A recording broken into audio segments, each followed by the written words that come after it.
So it's the next day, and we've already told you the story, but now it's time to actually start talking about game mechanics. And the first step to that is to take a look back at the decks that I described to you yesterday and see what you would like to play.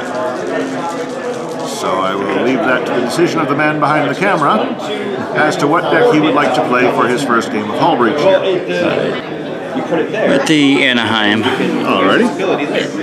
And I'm using a colleague set, that's why you're seeing different packages in different boxes. Yeah, that's what I was wondering.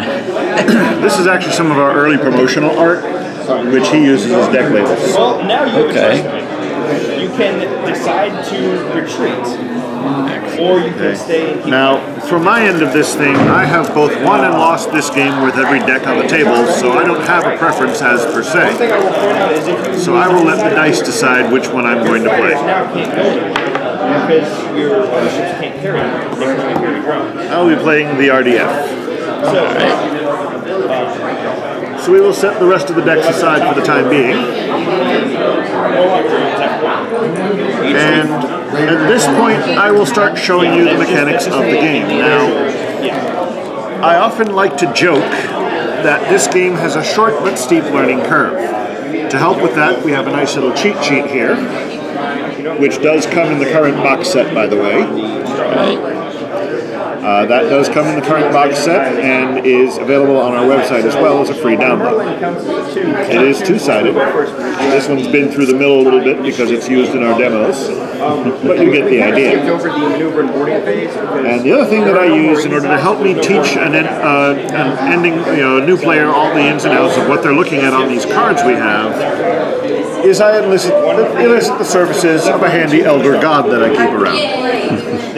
What, doesn't everybody have one? Yeah, true story, we used to use Haster for these demos, but after the fourth one we couldn't find him. Anyway, the reason I bring this out, this is actually one of our scenario games that we originally designed for use at a convention called Necronomicon in Providence. But I use it because it's nice and large, and here in a demo situation I can point at things and you can see what I'm talking about without having to zoom in or squint or what have you. And I like to use it to cover basic card anatomy. Because in your deck box, you're going to find that you have a number of cards in sleeves that do not match the rest of your demo set here. You have your resource and currency tracker cards, which are used to keep track of your economy and your victory point totals for various ways to win the game. Oh, okay. Which I like to set. Get these paperworks that are here. I like to set those over here to one side. You will have your station card, which says station right up here, which is your home in space, and you will have a number of module cards which attach to the station. Now in these demo sets we've pre-selected which modules you're going to use. As you play the game for real yourself at home, you'll be able to choose a number of modules. That number is determined. I'm going to ask you to kind of zoom down here because it's small. On your station card you have this icon. I don't believe so. No. It's as you're retreating. The white number tells you how many modules you start the game with in play. Still get to shoot.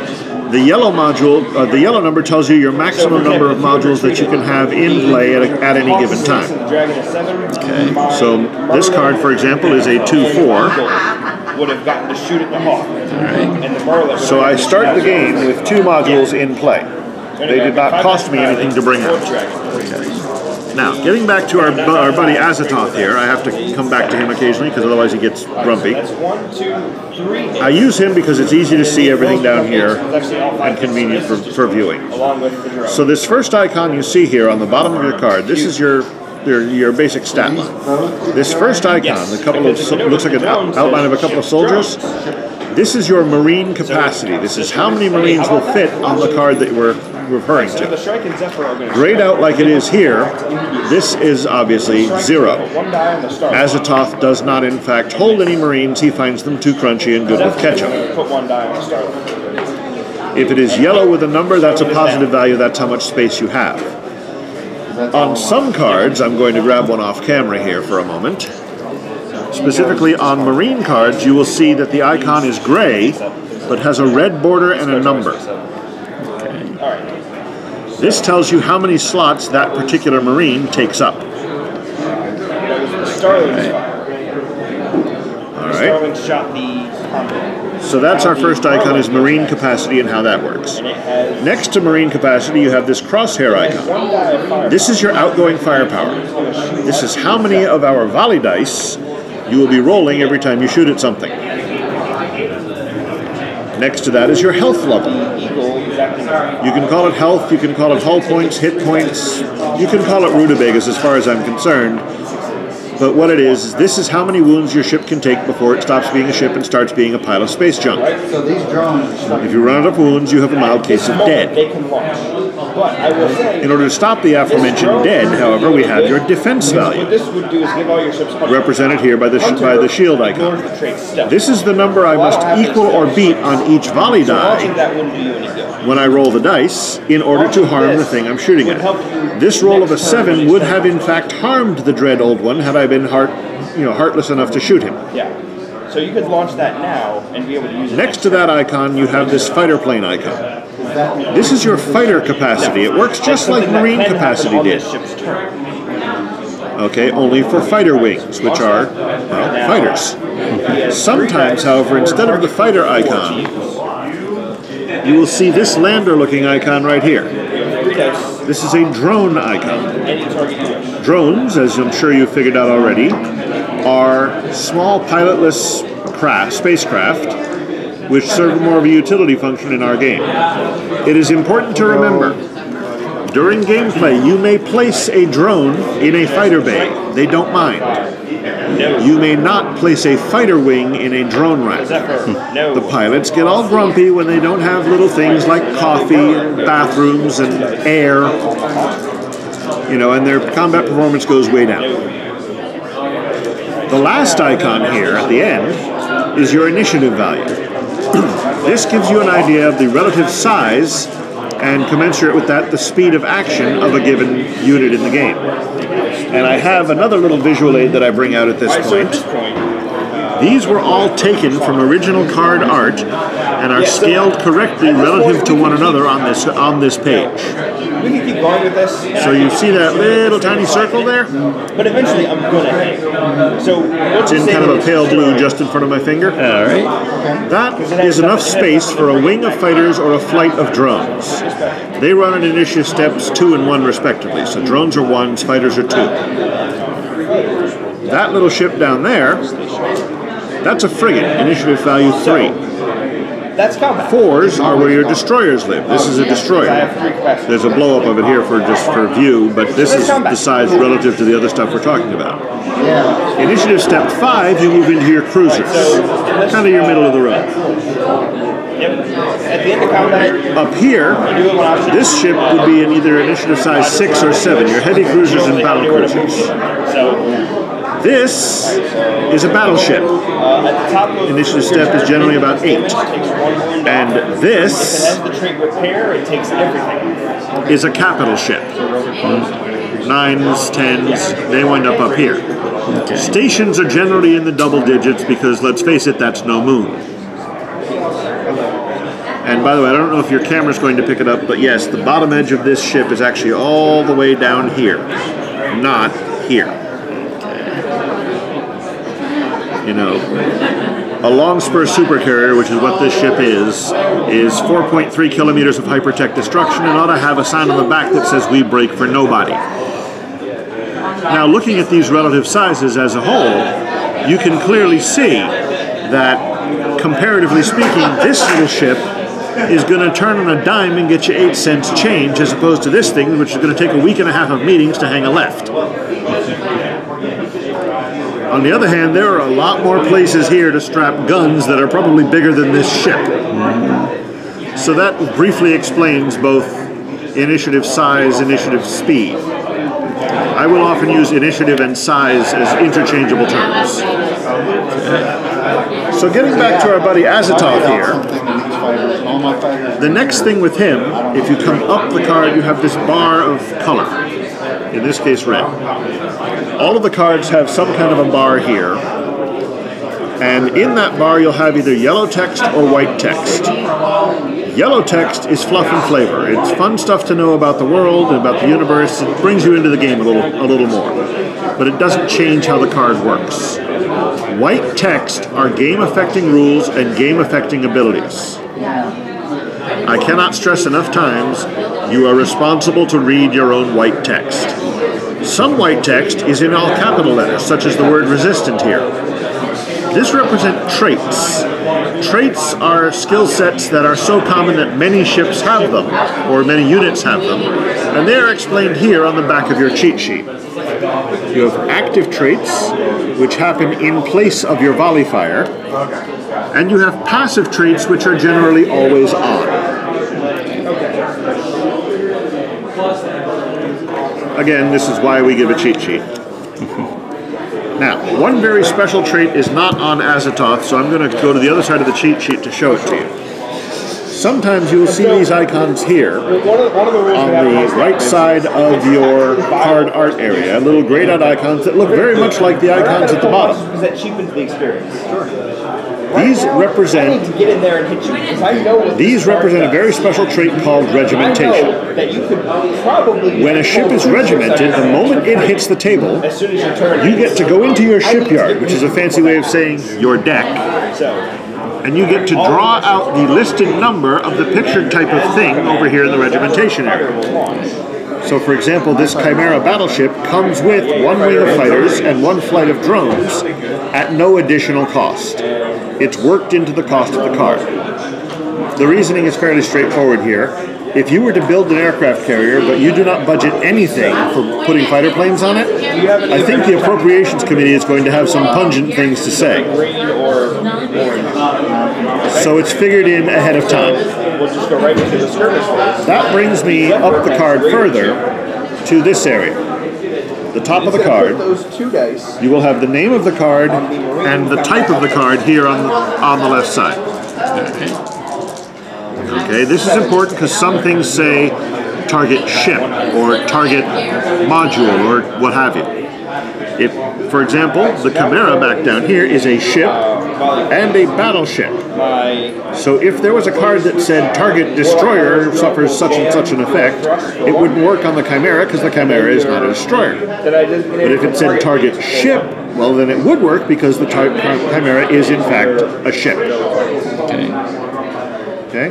Then lastly, you come over to this corner. You have 2 things to worry about here. You have these ribbons, and on the ribbons you have these chevrons. Now, the ribbon is generally used only when you're building your own decks. But it also has the trait Fearless. Okay? When you're building your own deck, you have this here ribbon, which tells you which overarching faction the card belongs to. There are 4 colors available at this time. Anyone building a deck can use a black ribbon card. They're universal. If your station is a corporate station, you may use corporate cards in your deck. Likewise, if you are Colonial or Republic Defense Force, you can use those colors in your deck. For example, my station here, you'll notice, has this red ribbon. If I was building my own deck, I cannot have any blue or yellow ribbon cards in my deck because my station has a red ribbon. But I can have all the black ribbons I want. Lastly, and I'll show you this on one of my module cards, you have the chevrons sitting on top of the ribbon. There are 2 kinds of chevrons and 2 ways that they can point. Relative to how you're looking at this on the camera, these 2 down here that say 4 are downward pointing chevrons. These 1s are upward pointing chevrons. Black represents resource, gold represents currency. You may recall way back at the start of this, we looked at the resource and currency tracker cards. The upward pointing chevrons tell you how much is generated by each card each turn for you to use. The downward pointing chevrons represent the cost it would take to take the card out of your hand and put it into play during the manufacturing phase of your turn. In this case, these came for me at no cost because of the opening thing we described with the station and its icon. So I didn't have to pay for those. So that is Card Anatomy 101. Okay, so we've done a little bit of setup, and I've agreed to be your fearless cameraman's hands here for most of what he needs to do going forward. But let's take a quick look down and see what's happening. Reading our white text here as Anaheim, we noticed on our orbital laboratory that it directed us to enter our shipyard, that's our deck over here, and dig out one breakthrough card to be deployed immediately when this card hits the table. So we did that, and it's over here. We dug out the Special Mining Techniques breakthrough card. Breakthroughs always kind of look like this purpley color. They always deploy free and pretty much as soon as you draw them. So this particular card will enhance the resource production of your modules, but not of your station, because your station is not a module. Speaking of production and all that, let's pause in the middle here. You'll notice that these cards have gotten some stuff on them now. What you have is that everybody starts the game with 10 resources and 10 currency in their active stockpiles. To that, we're going to add the resources and currency that will be produced by your station and modules in just a minute. We've also got these 2 tokens sitting here. These are used to track victory conditions in the game. The blue token down there on currency is used to track your strategic reserve. During the game, I'll explain how to add to your strategic reserve. If you can get that to 20 and survive another turn after that, you win via economic victory. You basically bought the sector out from under all of your opponents. The green tag up here on the black card is used to track diplomatic victory points. Certain ships can perform actions in this game which will gain you diplomacy points. Again, if you get those to 20 and survive another turn thereafter, you will win via diplomatic victory. You've talked everybody into winning. So, let's come back over and look at our ship, at our modules and station here, and figure out what we're going to get for money and stuff. There's resources and currency. You could also look at it as parts and labor, if you like. So just to look at resource to start with, because it's going to be the more complicated one. You've got 3 resources from your station, 2 resources from the laboratory, and 1 more resource from the repair facility. But our breakthrough card over here increases this 1 to a 3 and increases this 2 to a 4. So adding it all up, we have 4 plus 3 plus 3. So our resource will increase by 10. Now, 20 is the maximum. No matter how much income you're making, you cannot have more than 20 in your active stockpile. So let's go back and do currency. Currency will be much simpler because this card does not apply to currency games. Only resource, it says so down here in the white text. So here we have 1 plus 5 plus 2 for a total of 7. So our currency tracker moves to 17. On my side, I'm going to do the same. I start with my 10 and 10. This will probably be a good wide shot. I start with my 10 and 10. And I add 1 and 3 and 1 for 5. And I add 1 and 3 and 1 for 5, and that's what I have. Not all decks produce at the same rate. This is intentional. Now, the next step is to shuffle your shipyard, which again is a fancy way of saying your deck. And we're using all sleeved cards here, but I'll show you in a few moments what they look like unsleeved. But you go ahead and shuffle up your deck of cards. And then we're going to draw a starting hand of 5 cards each. Because he played the Condor and that's here.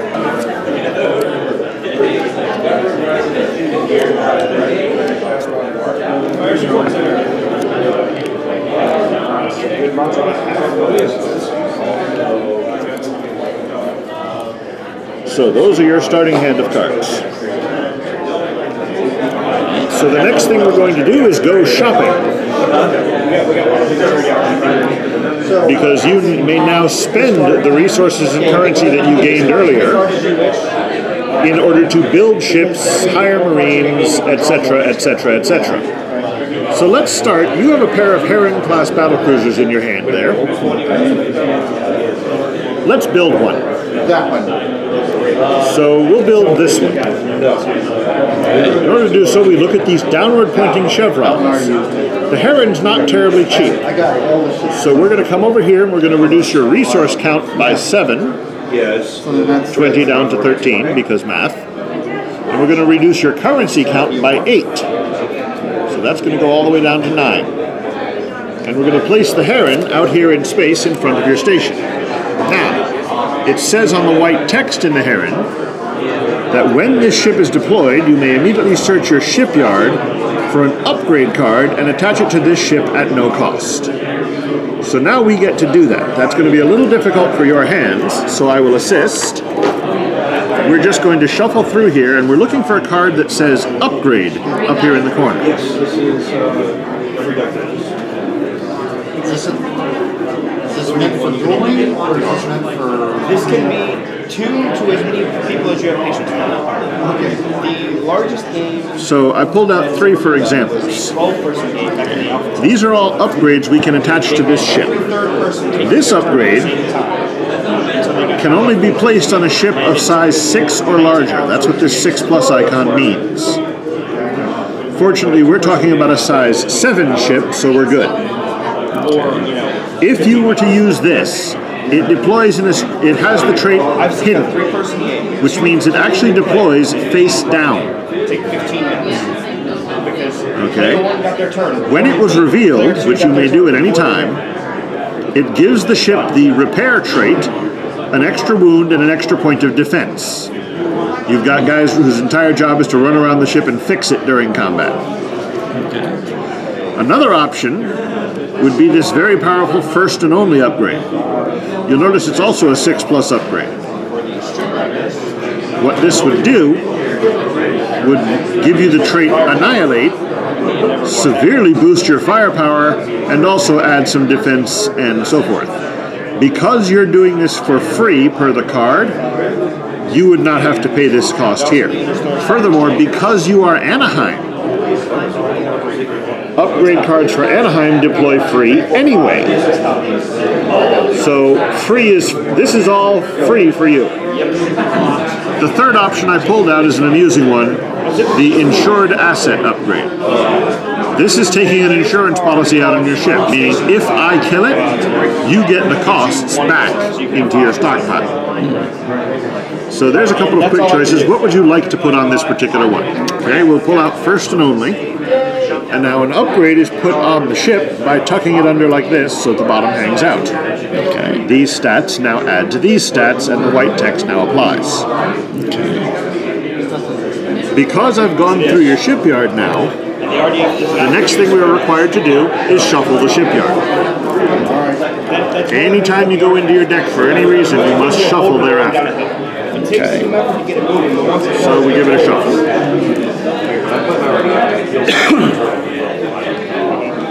Okay. So we now are looking at what else do you want to do. You still have 4 cards in your hand, and you still have some cash. All right. So it would probably be wise to have a Marine on board the ship to stop it from being hijacked. All right. And you have one there, so let's bring that out. Okay. So to bring out the Artemis ANC Tactical Company that's in your hand, we're going to pay 2 resource, we're going to pay 3 currency, and we're going to attach this Marine to the ship for the time being. The way you do that is to simply tuck it under the side like this. That shows that this Marine is now on this ship. This Marine, you'll notice, takes up 1 space of the 2 you have available. Again, 1 space of the 2 you have available. Right. So that's how that works. And again, you still have money. So what else can we deploy? Well, you can just afford another Heron if you want to bring it out. But if you do, you will not be able to afford those drones over there that you have. Now, the drones, in and of themselves, are not a very powerful combat unit. The icon on them, by the way, that you haven't seen, this no symbol around a wrench, these drones cannot have an upgrade attached to them. There's effectively nowhere to put one. During your logistics phase, you could bet either to resource or to currency or one. So the question is, would you like to deploy the other ship or look at doing something else? Let's do the drone. Okay, well the drone only costs you 1 resource and 2 currency. Now, drones are a special case because they are too small and weedly to live out in space on their own. They're building. So they have to be put somewhere where there's capacity to hold them. There are room for fighters on your Heron, or there are room for fighters on your station. So where would you like to put these drones for the time being? Let's put them on a station. All right, and we simply tuck them under the station like this to show they're on board the station. Board them, you get their stockpile and their strategic reserve. Okay, and they take up 1 space, which you had 1 space. Win on my next turn. Now, it should be noted that some module cards have marine and fighter or drone capacities. That space is cumulative with the station because this is all bolted together. Likewise, the firepower that your modules have is cumulative with the stations. The wounds and defense values are not cumulative. Each one is considered separately. The reason for this is that the other purpose modules serve is as very expensive screaming ablative armor. You cannot actually target a station to shoot at it until you have blown the modules off. Kind of makes sense. They're strapped to the outside. They're kind of in the way. Well, that meant I had an attack now, at this point, you do not have enough resources or currency to deploy your Heron, second Heron. The other thing I did, which was You also do not have another ship to put this other upgrade on. You already have an upgrade on your deployed ship. You cannot have 2. I choose 2 of their ships. So, They choose 2 of my ships. at this point, these 2 cards will remain in your hand, and your initial setup is done. I'm going to take a moment and do mine here. Okay. You'll also notice, by the way, that I started out with some stuff on my station and so forth. That is because both this module and the station came regimented with items. So it kind of makes sense. It's a military base. You'd expect to find a lot of soldiers there. So, bear with me a moment while I clean up the mess that I made leaning across. And now I have my hand of cards. Now I drew a breakthrough, so I play that immediately. Anytime one of my fighter wings is destroyed, it goes back in my deck instead of going in my scrap pile. Okay. I also got exceptionally lucky in my draw. The reason I say that is because I am now going to pay 11 and 11 to play my long spur capital ship, I want to be honest, unless you have something, which you'll notice is regimented with three fighters and a drone. I have just played a super carrier, so I get to go into my deck. I get to find a drone and 3 fighter wings, and I get to deploy them right now. I will deploy 3 fighters, a Thrush, a Starling, and a Shrike, and I will deploy with this ship a Deadeye Designator drone. All of that came with this ship at no additional cost. And of course, I have to shuffle my deck now. You'll also notice that this ship carries the trait Unique. This is bad. Okay? That means that I can only ever build one of these in play at a time. Even if I had another one of these in my deck, I could not deploy it while this one was out. However, if you were to build one of these and deploy it, and I hijacked it from you, that's perfectly fine. I met them on Friday night. Now, as before, it is probably a good idea for me to have some Marines on there. This is amazing. I want to be part of this. So I'm going to spend 2 more resources and 2 more currency. My brother and I each bought. Actually, you know what? I'm going to do this different. Well, yeah, I have to do it that way. And challenge one of their special scenario games. And I'm going to put a Marine on board the ship. And running demos. But I'm also going to upgrade that Marine because I can afford to do so. Okay, because you can, if you glance over here, you may spend your active stockpile all the way to 0. No deficit spending. We finally figured out that stuff doesn't work. But I'm going to place an option card on my Marine. Now, options work just like upgrades do, except that they're for Marines. So my Marine Rifle Company has been proven in action. They now gain the trait Fearless and 2 additional defense. Resistant ignores Annihilate because it ignores compulsory damage. And so, for example, your station I have completed my initial setup turn. Now, normally everybody does this at the same time for initial setup. It's convenient, it's easy. The book says you're supposed to do this one at a time, but we find it's fast. I found it's faster to do it all at once because you cannot engage each other in combat at this time anyway. So now the last thing to do in our setup turn, where we're just about ready to start the actual gameplay, is we're going to determine our initiative values for starting initiative. The way we do this is we're going to add up the initiative values of everything that we have deployed that isn't inside of something else. So in my case, I add my 9 points here from my capital ship to my 10 points for my station to get a total value of 19. In your case, you add your 7 points from your Heron to your 9 points of your station, leaving you at a value of 16. We didn't count the drones or the Marines or the fighters or what have you because they are inside of the other ships. As you've seen, I have a larger number than you. I have a 19, you have a 17. What this means is that with you having the lower number, you will take the first turn. This is done for 2 reasons. One is it makes logical sense.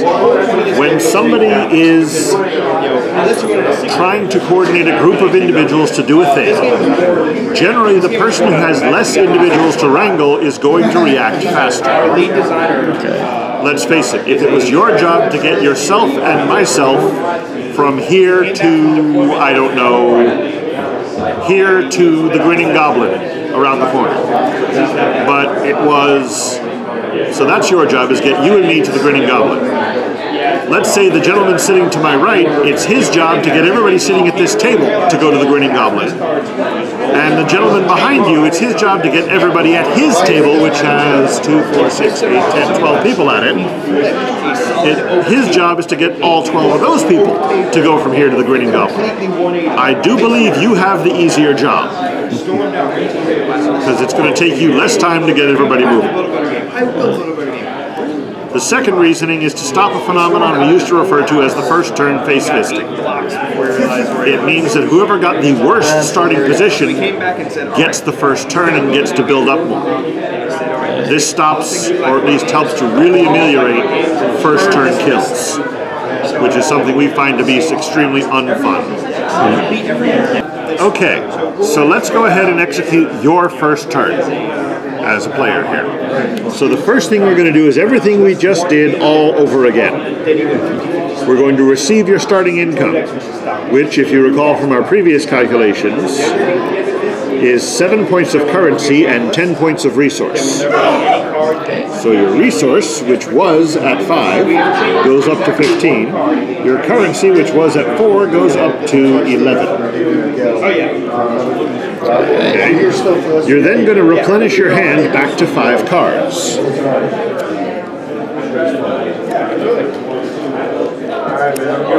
Like so.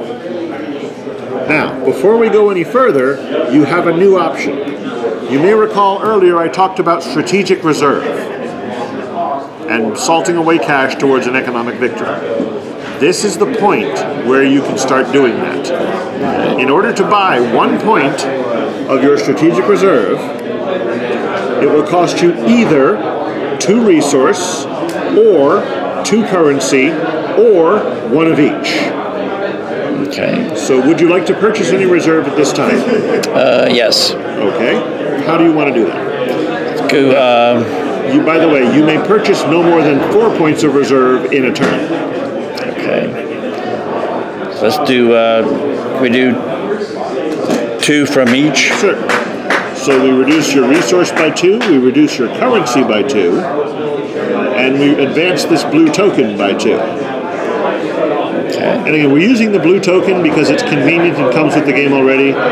You could use a die. You could use a die 20 you had laying around. You could use tokens for this, whatever you like. This is just a convenient way to track it with the stuff that's in the box already. Okay. So, moving forward, we now are going to look at your hand and see where you are. Most of the time I will actually do this before I decide to reserve or not reserve because it helps me with budgeting. So we already had these 2 cards in your hand, to which we're adding these 3. A damage control team, a Condor class battleship, and a new module. Interestingly for you, the module's really handy because as Anaheim, coming back here to your white text, you'll notice that module cards deploy at no cost. So moving into your manufacturing phase, there is absolutely no cost to do this. Now, this ability takes effect. Your hand size is increased to 6. It was at 5, so you've got another card coming. It also means that next turn you will gain more income, because you will gain this income on your next turn. So, we now look back at your hand and decide, with the available cash that you have, what would you like to build? I was actually going to suggest the Condor, because the Condor, you'll notice, is regimented with 2 fighters. So that's getting more bang for your investment dollar here, as it were. Yeah, let's go with the Condor. Okay, so that's going to cost you 8 of your currency and 8 of your resource, and the Condor is placed into play. The Condor is regimented with 2 fighters. So we're going to go into your deck, as before, and we are going to find 2 fighter wings in the deck. Okay, so as you'll notice, what I'm looking at here is the top corner where it says, in this case, Marine. And I know it's upside down for you guys, sorry. But we're looking for, I'll turn this around, fighter wings. So I'm going to see if I can find another fighter wing. There's one. Now, it is a truism of every deck in this game. You will not have enough Marines, drones, or fighters to completely fill out all the regimented items in everything you have. You're going to run out. It's just the way it is. If you find that you have run out when you're trying to regiment something, sorry, you're out. You don't get anything. If I may borrow the line from the movie Caddyshack, you'll get nothing and like it. In this case, there were only these 2 fighters remaining in your deck, so we will deploy them on the Condor at no additional cost. And of course, having gone into your deck, we have to shuffle now. Fascinating stuff watching a guy shuffle cards. Now, moving forward, we are not done manufacturing yet, though. You have 2 upgrades in your hand. And because you are Anaheim, those would deploy free even if their costs were not already 0-0. Okay. So, the question at this point is, what would you like? You could put an upgrade on the Condor and improve its capacity. Okay. So looking at those 2, this upgrade, this will help defend you if I try to board your ship. Okay. The other one we discussed earlier helps with damage control. They're both free, and they both deploy in a face-down manner. So which one would you like to deploy, if any? Let's do this one here. Okay. So we simply take that card. Because it has the hidden trait, we turn it face down and slide it under here. Alright. And on the white text of the card, it specifies when you can reveal this card. This card will only be revealed if I try to board the ship. Okay. So it sits here. I am allowed to know that it's there. In fact, you are not allowed to hide it. Okay. But you don't have to tell me what it is. Okay. Okay. Again, now we find ourselves in the position you were in earlier. You don't have the currency to purchase this option for your Marine. You don't have another ship to put this on, and you can't afford your other ship. So at this point, your manufacturing phase is almost concluded. There's one last thing you can do during your manufacturing phase. If you want to, you may move Marines, drones, and fighters back and forth between your ships and stations and locations that can hold them as much as you like, so long as that when you're done, everything fits where it's sitting. Okay. Okay. We have now reached the end of the manufacturing phase. Logistics was first, we did that, and then we've just done manufacturing. You now have the option to initiate an engagement and send your forces to attack my forces. Okay. Do you wish to do so at this time? Say yes. Okay. So in a two-player game, that's very simple. I'm going to set this over here. Because there's only one opponent, you're obviously going to be attacking me. Alright, so I'm going to back this stuff up a little bit so we have a little more table room. The first thing you're going to decide is which of your ships you're going to send to attack me, or if you want to send all of them. Now, before you do this, I will make a suggestion. If you're going to attack me, it's worth taking a drone and moving him to your other ship. Alright. Because that lets you bring him along. Fighters and drones do not have jump drives. They can't get to another person's station without a ride. Okay. So moving that on there means that you can now bring him along to the fight.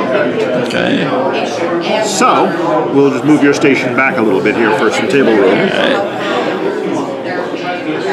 What normally would be done is you would say, I'm going to engage you and I'm sending these ships. Okay. Okay. So now we move into the engagement phase, which is separately noted here on your cheat sheet. The first phase is the events and tactics phase. During that, we ask the question, does anyone have any event or tactic cards in hand that they wish to play? In my case, the answer to that question is no. I already know you have neither event nor tactic cards in your hand, so obviously the answer for you is no as well. This is also the time, upon arriving, that you can launch drones and fighters at the start of the engagement, which I am going to do. I am going to launch that fighter and this drone. Now, if you don't launch a drone at the start of combat, it will have to wait until the turn of its carrying unit to be able to be launched. Fighters, on the other hand, can scramble at any time. It's the difference of having a human in the decision loop. Likewise, if a drone is on a ship that is destroyed, the drone goes with it. If a fighter is on a ship that is destroyed, the fighter can scramble. And therefore not be destroyed as the ship breaks up around them. So all that said, this would be an appropriate time to launch your drone. And do you wish to launch your fighters? Yes. Okay, so we will launch your fighters. Now the reason to launch fighters is that they're available immediately. The reason not to launch fighters is because if you choose not to launch your fighter, it remains protected behind the heavier armor of its carrier ship. Some fighters, though, it is a good idea to launch, and the Zephyr is a prime example. The Zephyr, if you'll notice, carries two traits, Interceptor and Raider. And I'll explain those briefly. They are on the back of your cheat sheet. Because they are those traits are about to come into play. What Interceptor and Raider do is they allow you to act in the next phase of the game, the skirmish. And the next phase of the engagement is the skirmish. In skirmish, only ships with the traits Interceptor and Raider may act. Okay? Because Interceptors are your tinfoil hat guys. They're the ones who've been sitting there behind their gun going, I just know they're coming. I just know they're coming. You don't believe me, but I told you! And they're going to be able to open fire ahead of schedule because they were sitting there waiting for it. Okay. Raiders, on the other hand, are guys who are coming in from a sneaky direction or particularly fast so that they can get a punch in early. Okay. So in the skirmish phase, we only care about ships that carry the traits Interceptor and Raider.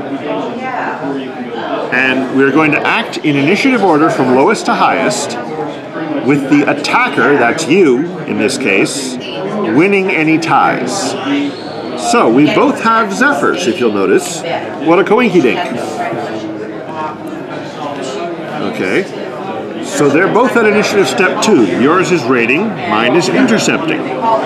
But because you are the higher number, you're going to win the tie. So now what we do is we bring out some dice. Because all combat in this game is resolved through the rolling of 10-sided dice.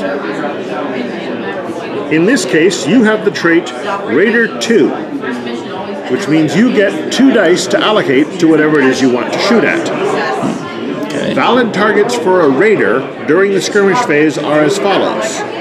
You can shoot at any of my ships that are deployed, which is to say not the ones that are still inside here, any of my deployed ships, or at my modules, but of course not at my station because the station can't ever be targeted when the modules are still present.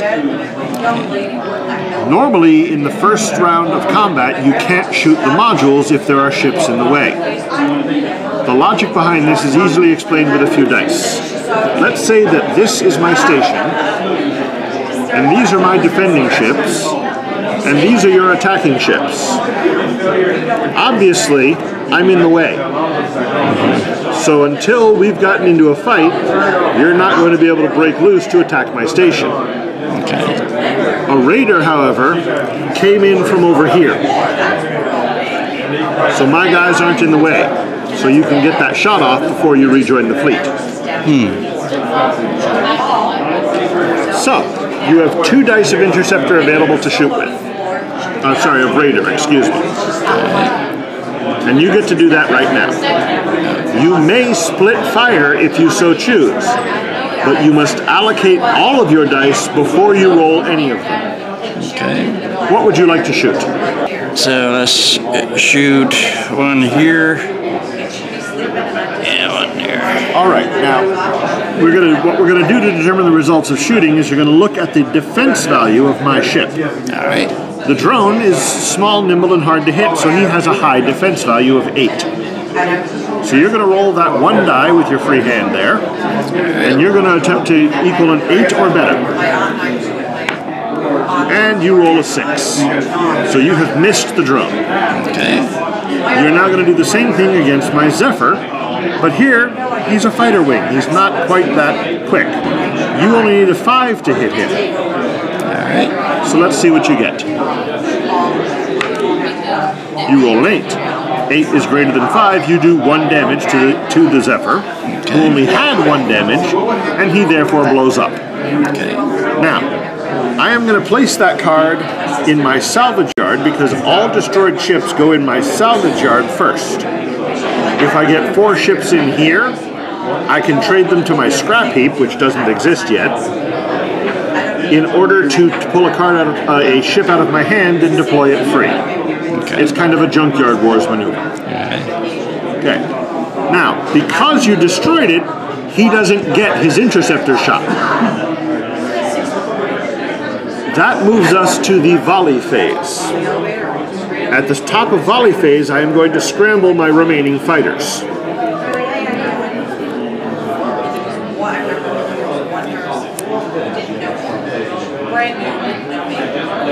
And you see, this is why I wanted to keep them in here, is to keep them safely behind this guy's bigger armor. Okay. So, we now work in initiative order again from lowest to highest, attacker winning any ties. But because he has already fired, your Zephyr does not shoot again. Okay. He's already done. I actually like to just slide them back like this. Your first thing to act is actually your drone on initiative step 1.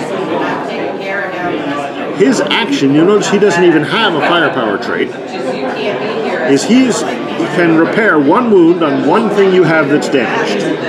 Well, nothing is damaged, so he's kind of moot right now. That brings us to my fighters and your fighter. So your Shrike will win the initiative tie, and he may fire first. Your Shrike has 1 die of firepower available. Alright. Now your Shrike also carries the trait Hunter. Hunter sees through a trait called Stealth, but none of my guys have Stealth, so that doesn't matter much right now. Your Shrike cannot fire at my modules because he was not a raider. So you only have these ships available to shoot at. Alright. What would you like to shoot at? Alright, let's shoot at... Yeah, we'll try that one. Alrighty, so you need a 5 or better to kill him. Alright. And you do. Down goes the Thrush. Now my remaining 2 can now act. I'll get the Shrike out of the way first. He has 1 die to shoot with, and he's going to shoot at your Zephyr. Alright. A 5 is sufficient to kill your Zephyr, which is now placed in your scrap heap. Okay. Scrap heap is a fancy way of saying discard pile. Okay. My Starling, however, carries a trait Annihilate. Annihilate means he's got big, nasty, rude guns.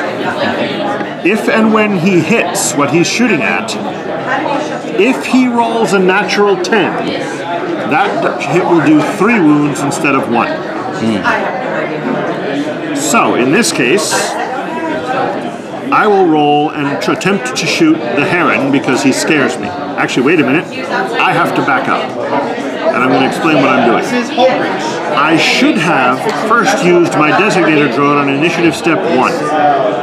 I failed to do so. So a rule is going to come into play here called what's done is done. Because I rolled a die, or took an action or changed a phase, before I realized that I forgot something, I don't get to go back.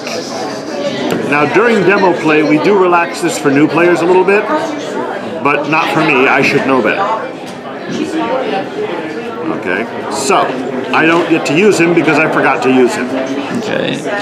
So never mind him for now. So my Starling is going to throw a shot at your Heron because that thing scares me. So I'm going to roll my 1 die. I need 7 plus 1 for 8 to hit him.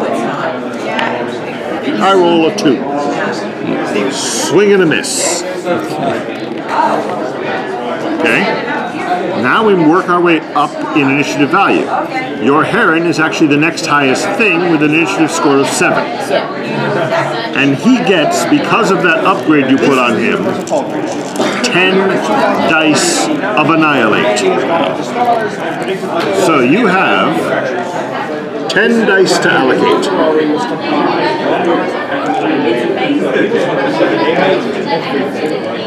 And 4 available targets. What would you like to shoot at? Okay, let's do... In terms of gameplay, what they do is they any card that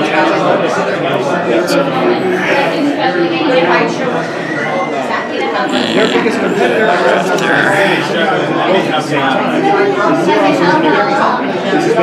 Okay, so let's roll it out. Over here, you're looking for 8s. Any color you want first, as long as it's Durastan. Because if we ever tried to spray mix it in his face, You missed. Pure and simple, you missed. Over here, you only need a 5. So 2 dice looking for 5s. gameplay-wise, they get a significant discount. You didn't miss. You actually technically did 4 wounds to this poor 1 wound fighter. I hope you're happy. Okay, yes. Okay, again here you're looking for 5 or better. Wow. Whiff. And lastly here, you've got 4 dice, you're looking for 8s.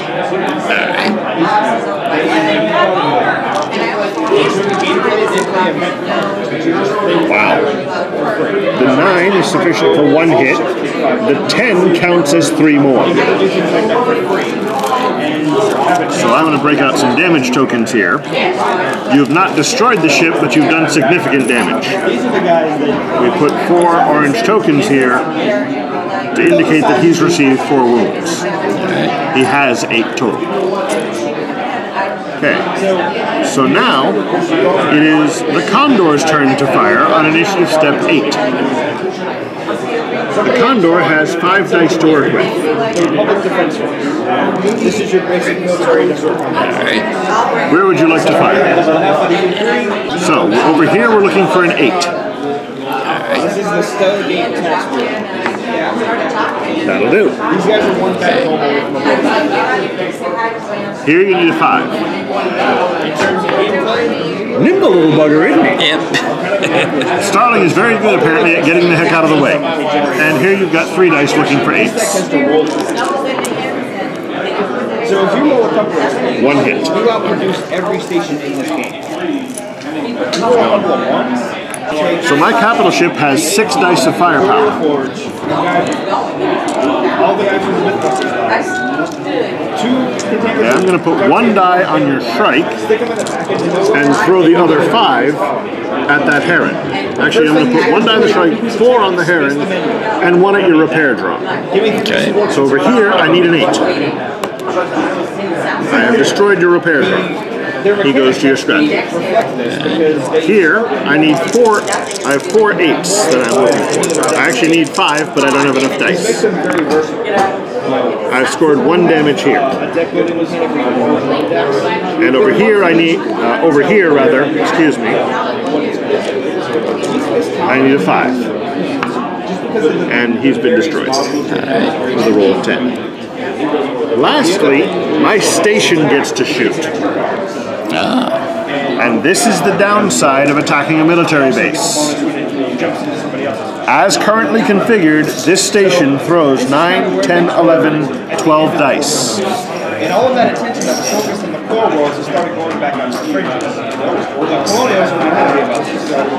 Because, to the corporation... And again, the logic makes sense here because after all, it's a military base. They this is where they store most of the guns. So I will allocate these dice thusly. These people who have little families with their farms, and they just to be left alone. Okay, so 3, 6, 7, 8, 9, 10, 11, 12. So over here I need 8s. And I get no 8s. Over here I also need 8s. I got 1. I got 2. Marine training division. We're sitting in the middle of the Carolinas. We need to explain parasitism. Now we move from the volley fire phase, which we have just completed. We now move to the maneuver and boarding phases.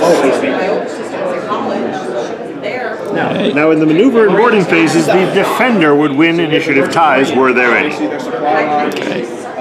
Okay, but we again work in initiative order from lowest to highest. So the first thing that can act right now is your Heron at initiative step 7. If you wish, your Heron, because it has a Marine on board, could attempt to board my Longspur. You can only board a ship that is equal to or larger than yourself. Do you wish to attempt to board? Or hold off? I'll attempt to board. All right. So, you move that over to show that you're attempting to board. I can't stop that action with anything I have right now, although there is a trait on some ships that can be used to cancel a boarding action. doesn't go out to the fringes. Because he's already been engaged, I can't declare a board with my capital ship, and even if I couldn't have tried to board what you have because, well, you're smaller than I am. If we go back to that ship size chart, it makes perfect sense. And of course, a station can't board anybody for the same reason, that and the fact that it doesn't move. Okay. Instantly, successfully boarding an opposing player's station is one of the ways to win the game via conquest. The other way is to blow it out of space. So, maneuver phase is now complete. We now move to the boarding phase, and in the boarding phase, we simply look at your Marine versus my Marine. But, you know, they let us... Yes, very much so. Thusly. And again, in this phase, I will be winning the ties of initiative. They get 2 freighters for free when they start the game. Okay. Now, my Marine Rifle Company, being proven in action, has this new trait, Fearless. And I'm going to activate that trait. I show that I have done so by turning the entire card around. What Fearless does, effectively, is let them yell, "Damn the torpedoes," in full speed ahead. It switches the attack and defense values of the card. The upside is that this will give me more firepower. The downside is I can't switch it back. The upgrade is applied after the switch. So instead of having 8 defense and 4 firepower, I've switched this 4 with this 6, so I have 6 firepower and 6 defense. Okay? Because we are both at initiative value 3, I win the tie of initiative, I shoot first. I have 6 dice and 1 target. I'm looking for 6s in order to harm you, and I need 4 of them. Okay. So that is the universe as it exists. 1, 2, so what sounded 3, 4, 5 successful hits. This unfortunately means that your Marines have a mild case of dead. And I have repulsed your boarding attempt. Your Marine goes to the scrap heap.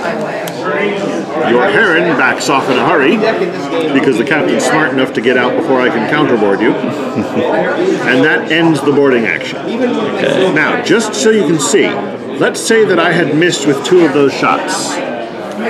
Your Marine would be damaged for 3 out of its 4 wounds. But she has the trait Repair. If her turn to act had come up, which it didn't, she would have immediately removed 1 of those wounds from herself. Unfortunately, I did enough damage fast enough that that didn't happen. I have lost with every roll. So, that concludes maneuver and boarding. And we are now at the point where you have another decision to make. You can continue the engagement, continuing to shoot at me. At this point, now you can target my modules because we're in the second volley. Okay. Or you can declare that you are retreating, and your ships will leave the fight on their initiative step to act. This means that anything I have that is faster than your ships, like that Starling, will get a parting shot. If you're going to stay and fight, I'm going to stay and fight. Stay and fight. Okay. So we again now move to the top of the volley phase. Okay. So the first thing to act now on initiative step 2 will be this Starling. Okay. There are no more conflicts because your other fighters got dead. He's going to shoot at the Heron. And miss. Now your Heron gets his 10 dice to shoot with. So the idea is they gun down these... Available targets are my capital ship, my fighter, and the modules. Alright. Now, how many more hits do this need? It's 4 more to die. Need 4 more? Alright. So from thenceforth, that Marine was called... Remember that you're looking for 8s to hit him. Okay. And I've actually marked the card in because it was that one. And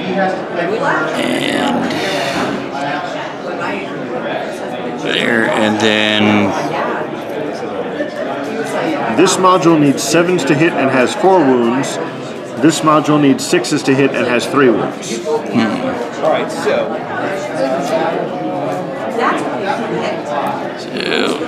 So we'll very quickly go over some card anatomy. And so let's take care of things. So this here is where we start. You've got 2 dice looking for a 5.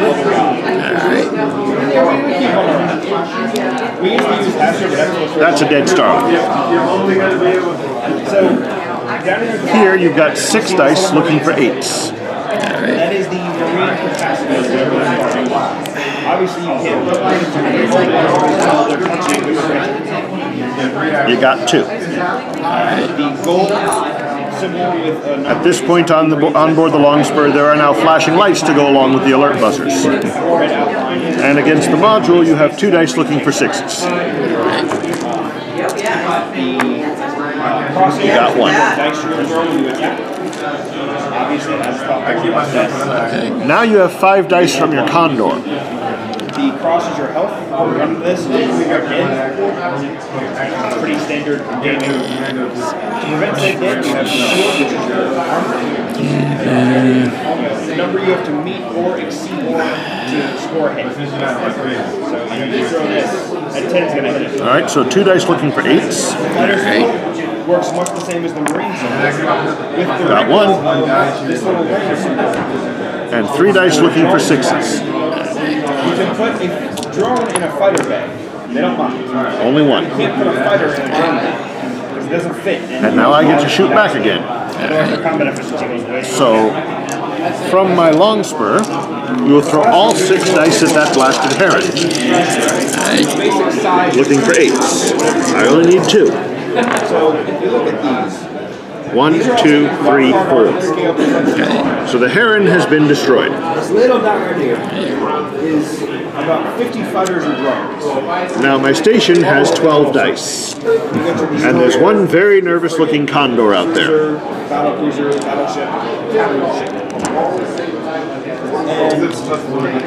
obviously, this thing that you're doing here is going to turn a dime in each exchange.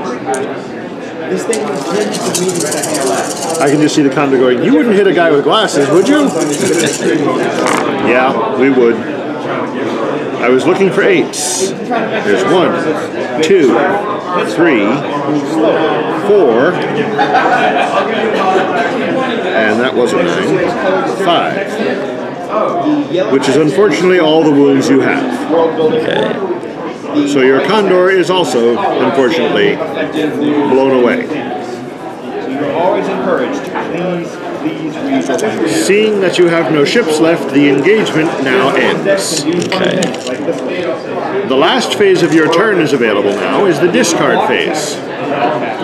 At this point, you may discard any cards in your hand that you have and don't want. Alright. Once you're done doing that, you end your turn and my turn will begin. Alright, so we'll say that I'll keep these. Okay, and that will end your turn. Okay. Also, during your discard phase at the end of an engagement, you may again reshuffle Marines, fighters, and drones like you did. You just can't do it during the engagement. Okay. So, it is now my turn to act. My turn begins the same way as my last one did. Well, first thing that happens is that 1 wound comes off of everything I have that is damaged. If it had the trait repair, all wounds would come off, but it does not. Okay.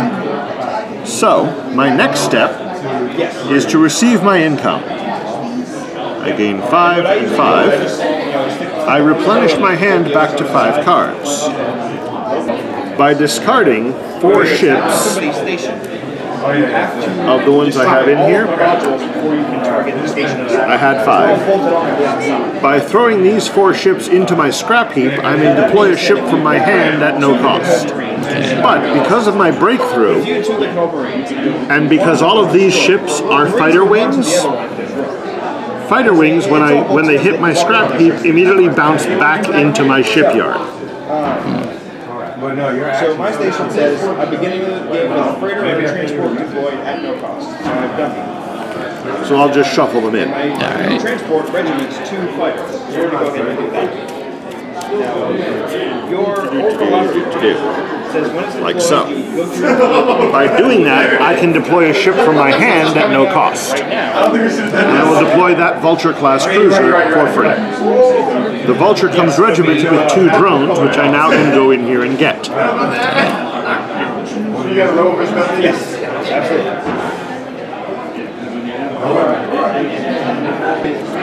You will start at 10. So the Vulture shows up and brings 2 drones with him. And he's here. Tra-la. Okay. And now I will spend my moolah that I have over here. Well, what we're going to do is we're going to do... run myself broke and put an upgrade of Tenacious Ship's Captain on my Longspur. Special abilities.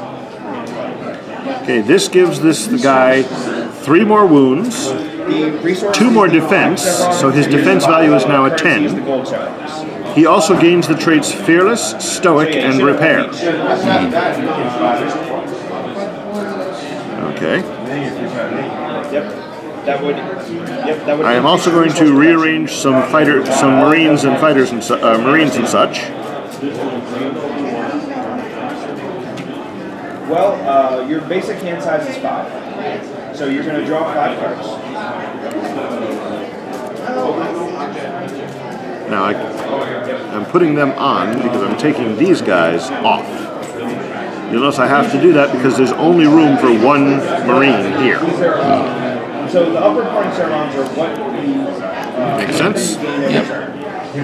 And I will now complete my manufacturing phase, and I will initiate an engagement. Starting cards don't cost anything. We're taking exception to you shooting at us and returning the favor. Okay. So, I should also mention, during demos, one of our policies is that if it is tactically viable and tactically correct for me to come over there and kick you, I'm coming over there and I'm kicking you. I don't soft soap new players during a demo because to do so would be to cheapen the game. I relax the what's done is done rule because I don't want you to lose out because you didn't know. But to not play the game to the best of my tactical ability is to take away from the experience of the game the way it really is. And I really don't want to do that to you. So, getting back to our fight here then, you, sir, have what is known in the trade as a problem. So, does anyone have any events or tactics they wish to play? I do not. I'm wagering because there are no cards of such sorts in your hand, you do not either. There are no interceptors, there are no raiders on the screen. Therefore, that was the world's shortest skirmish phase. We now enter volley phase, and you may notice I did not bother launching my drones. That's because I know that these particular drones will not be of any benefit to me in this fight. So, we'll start with the Vulture. The Vulture has 3 dice with which to attack. And because there were no ships in the way, I can immediately start shooting at your modules. And I'm going to shoot at the automated repair facility. So its defense value is... what is that? Is that an 8 or a 6? I can't see from here. That's a 8. Okay, I have 3 dice looking for 8s. I've scored 1 hit on your automated repair facility. Okay. The Longspur will add his 6 dice and do the same thing.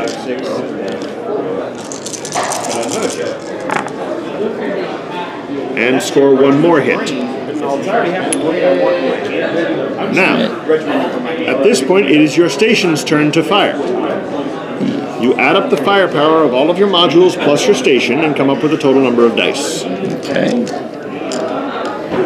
Also, during this guy's turn to act, 1 wound came off because he has the trait Repair, granted to him by the Tenacious Ship's Captain. Okay. I believe you have 8. Yep. 2, 4, 6.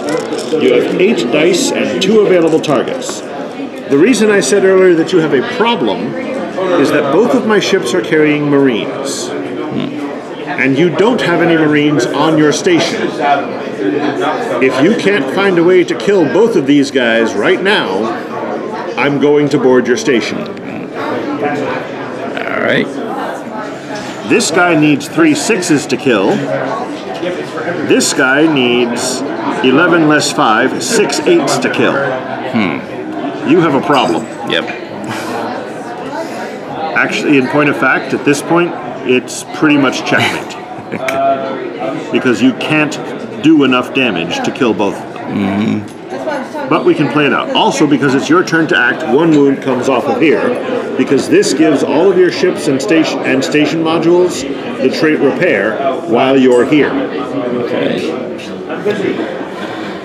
All right. Well, let's go half and half. All right. Over here, you're looking for 3 6s. Okay.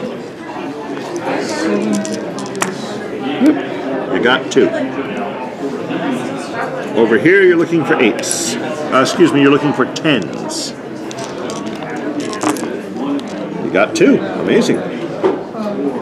Not enough to kill him, though. Yes. At this point, I declare a boarding action against your station. You have no Marines to oppose me, so my guys march into your office and shoot you in the face. Okay. Unfortunately, that eliminates you from the game and ends this short demo of Hull Breach. I hope you had a good time. You know, I'm sorry that it was such a short game, and at the same time, I'm not sorry that it was such a short game, because see previous comments about tactics. And that concludes the demo. All right. I hope you had fun.